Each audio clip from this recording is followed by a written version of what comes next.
Putro Wayah nagih janji. Akhir-akhir ini, jagat maya sedang heboh viral berita tentang meninggalnya orang-orang yang bermubahalah. Dengan tanpa berpikir panjang mereka, masing-masing bersumpah dengan menggunakan Al-Quran. Bersaksi menyatakan bahwa nasab Habib Ba'alawi adalah benar keturunan Nabi dan masing-masing dari mereka. Kemudian melaknat Kiai Imad. Entah kebetulan ataukah memang dampak dari mubahalah tersebut, mereka masing-masing satu persatu meninggal dunia. Tentunya semua yakin bahwa Allah Subhanahu wa Ta'ala yang berkehendak atas itu semua.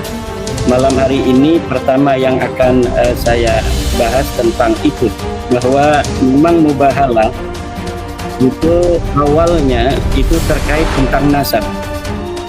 Jadi mubahalah yang terjadi pada masa Rasulullah Muhammad SAW adalah tentang nasab, yaitu nasab Sayyidina Isa alaihissalam, di mana selama 500 tahun dunia dibohongi dalam tanda kutip dalam bahwa Nabi Isa merupakan anaknya Tuhan.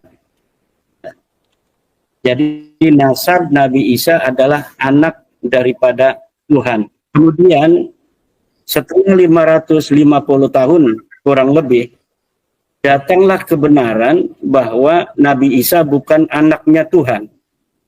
Dia hanyalah seorang hambanya Tuhan, seorang Abdullah, seorang hambanya Allah. Kemudian dari pihak Nasrani Najran, Nasrani Najran ini dari Yaman, ini tidak menerima adanya sebuah qadiyah, sebuah khabar, sebuah mudda'a, sebuah proposisi dari Rasulullah bahwa Nabi Isa adalah hamba Tuhan, bukan anak Tuhan. Kemudian mereka datang untuk mengadakan mujadalah dengan Rasulullah Muhammad SAW. Kemudian Allah memerintahkan kepada Nabi Muhammad untuk melakukan mubahalah. Jadi mubahalah ini harus mempunyai sebuah unsur variabel diperintahkan Tuhan. Karena di dalam Al-Quran dikatakan, "Faman hajaka min ba'di ma ja'aka minal ilmi faqul ta'alau nad'u abna'ana wa abna'akum wa nisa'ana wa nisa'akum summa nabtahil naj'al la'natallahi 'alal kadzibin." Nah, jadi unsur pertama variabel daripada mubahalah yang diberitakan oleh Al-Quran adalah ada perintah Allah di sana. Yang kedua tentang nasab, bahwa mubahalah ini tentang nasabnya Nabi Isa yang tidak tersambung ke Allah.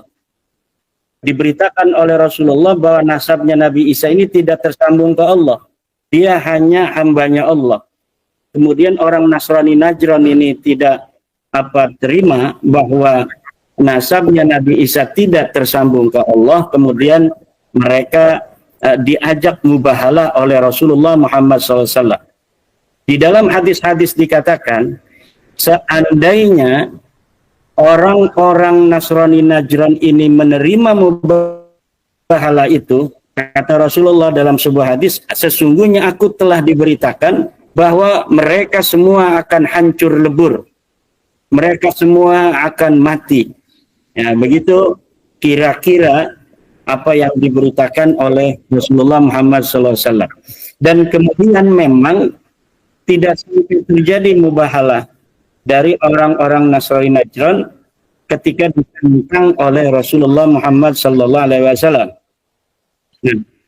Nah, kemudian mubahalah pula di dalam tradisi Islam ini ada yang terjadi atau tantangan dari para sahabat tentang sebuah hukum, misalnya tentang hukum waris dan sebagainya. Ketika terjadi perbedaan pendapat, kemudian para ulama ini sampai mengatakan seperti Ibnu Abbas bahwa saya siap bermubahalah, gitu. Tetapi tidak diberitakan apakah sampai kemudian terjadi. Nah, jadi intinya yang ingin saya katakan tentang mubahalah, bahwa mubahalah ini arti dari secara literal berasal dari al-bahlu. Al-bahlu itu artinya melaknat. Jadi orang bermubahalah dengan menggunakan wazan mufa'alah bina musyarakah, itu kemudian artinya saling melaknat. Karena al-bahlu itu maknanya saling melaknat, maka kemudian mubahalah itu maknanya dengan bina musyarakah saling melaknat. Al-bahlu melaknat, al-mubahalah saling melaknat. Nah, dan itu diberitakan oleh Rasulullah, sekali lagi saya ulangi, bahwa orang yang bermubahalah itu disampaikan kepada Rasulullah jika mereka itu berani tentang nasabnya Nabi Isa yang terputus kepada Allah ini. Kalau mereka berani itu mereka akan terkena azab, mereka akan hancur binasa. Nah, itu yang diberitakan oleh Rasulullah Muhammad SAW. Itu yang pertama. Yang kedua yang ingin saya katakan sebelum nanti kita dengarkan Dr. Sugeng Sugiarto, kebanggaan kita bersama ini, adalah tentang isu yang kedua yang sekarang sedang berkembang di dunia maya, adalah tentang surat instruksi dari PBNU nomor 3975 tahun 2025 tentang instruksi PBNU untuk pengurus wilayah, pengurus cabang, dan Banom NU. Di antara instruksi itu ada hal-hal yang bagi sebagian masyarakat ini dianggap ada offset di sana. Bagi sebagian masyarakat, terutama terkait dengan penyebutan nama PWILS, di mana di sana dikatakan dalam beberapa poin, ada 5 poin semuanya, dalam 1-2 poin itu terkait dengan isu nasab. Di antaranya di poin keempat menyebut secara tegas nama Perjuangan Wali Songo Indonesia. Yang ingin saya katakan bahwa surat sebuah organisasi untuk kadernya itu adalah hal yang biasa dan itu wajar-wajar saja. Jadi jika PBNU sebagai sebuah organisasi kemudian membuat surat instruksi untuk kader-kadernya akan sebuah kegiatan atau akan sebuah sikap organisasi, itu adalah hal yang biasa yang harus kita hormati. Itu yang pertama. Yang kedua adalah bahwa PBNU dan PWILS secara hukum itu sama-sama organisasi yang berbadan hukum. Jadi PBNU mempunyai badan hukum tersendiri, PWILS pula memiliki badan hukum yang tersendiri, yang keduanya memiliki kekuatan hukum untuk diperlakukan yang sama di depan hukum Republik Indonesia ini. Kemudian keduanya yang berbadan hukum harus mempunyai sebuah komitmen untuk saling menghormati dan saling menjaga. Yang selanjutnya tentang isi daripada instruksi PBNU yang dinilai oleh beberapa aktivis PWI ini ada sesuatu hal yang bagi mereka itu menyedihkan, katakanlah demikian, yaitu ada beberapa kalimat ya, nanti yang saya catat. Instruksi ini adalah larangan kepada pengurus NU untuk tidak mentolerir sikap, perilaku, ucapan siapapun dari pihak manapun yang menyimpang dari nilai-nilai syariat, lebih-lebih dengan menyalahgunakan kemuliaan Rasulullah. Nah, dari poin ini PBN sangat tepat sekali, sangat bijaksana menginstruksikan kepada para pengurus untuk tidak mentolerir sikap-sikap, ucapan-ucapan yang menyimpang dari nilai-nilai syariat, lebih-lebih menyalahgunakan kemurnian Rasulullah Muhammad SAW atau kemuliaan Rasulullah.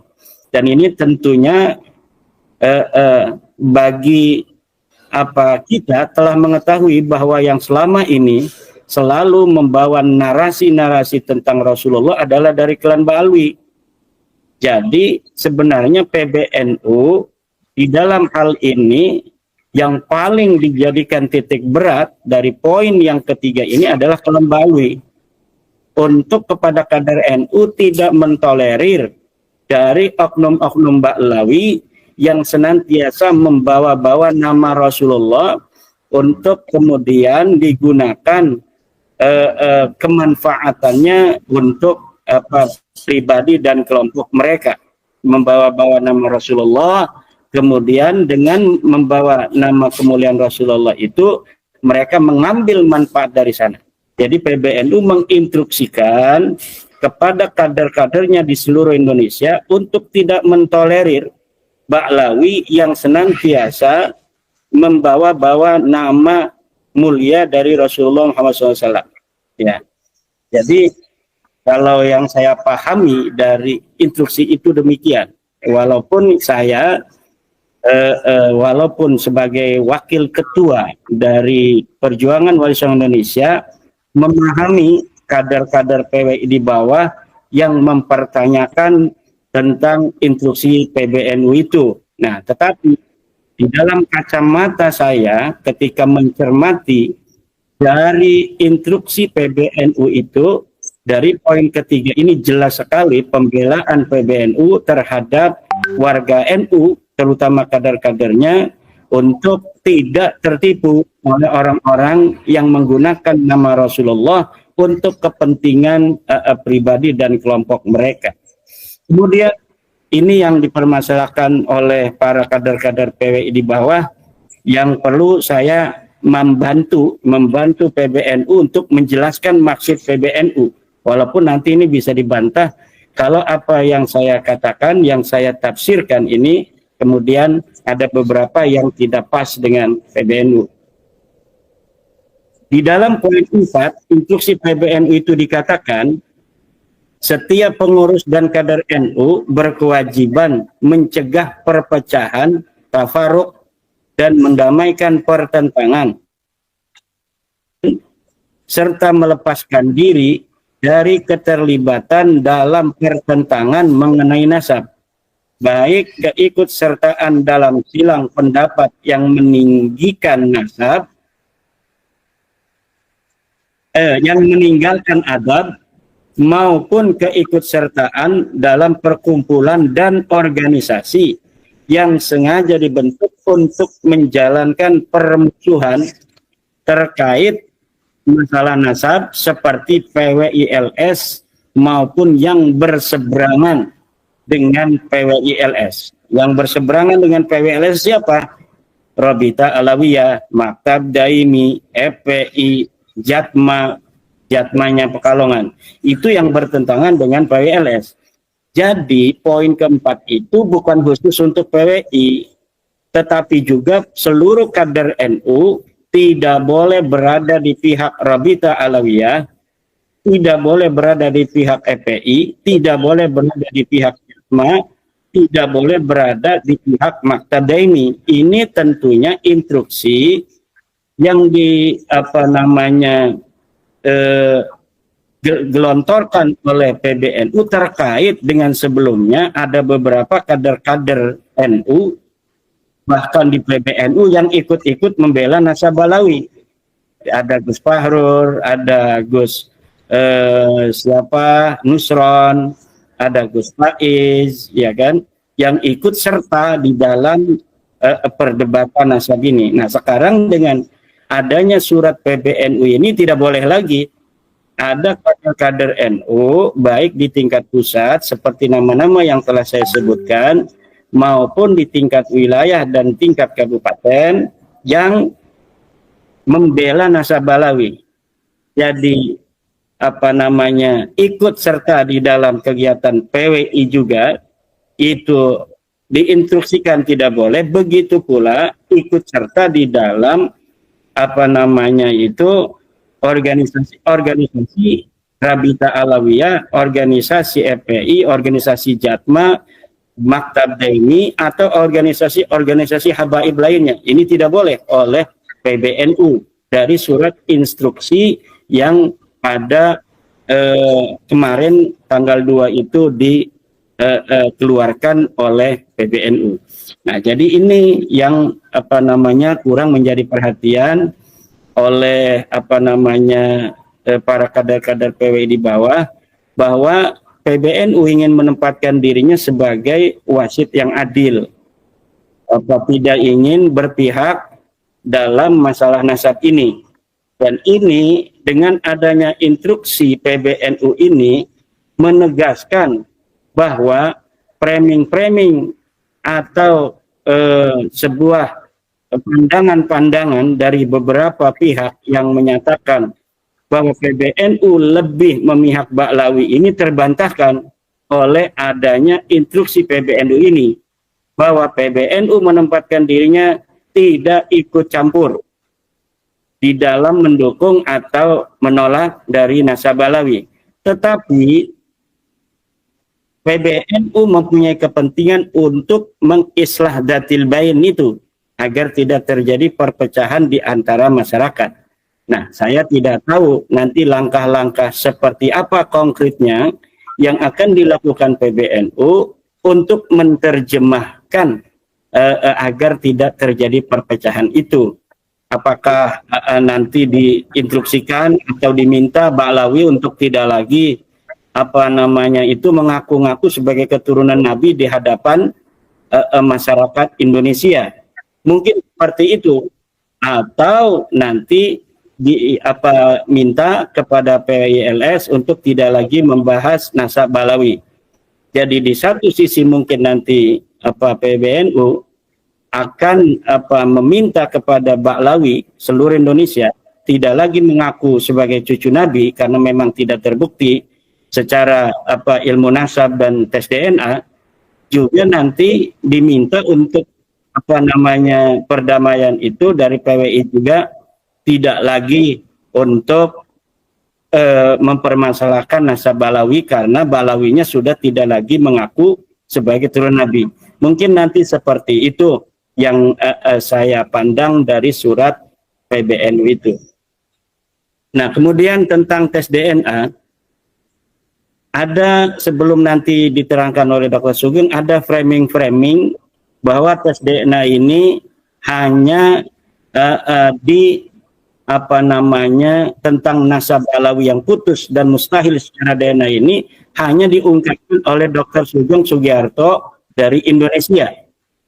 Dan ini tidak tepat sekali. Karena apa?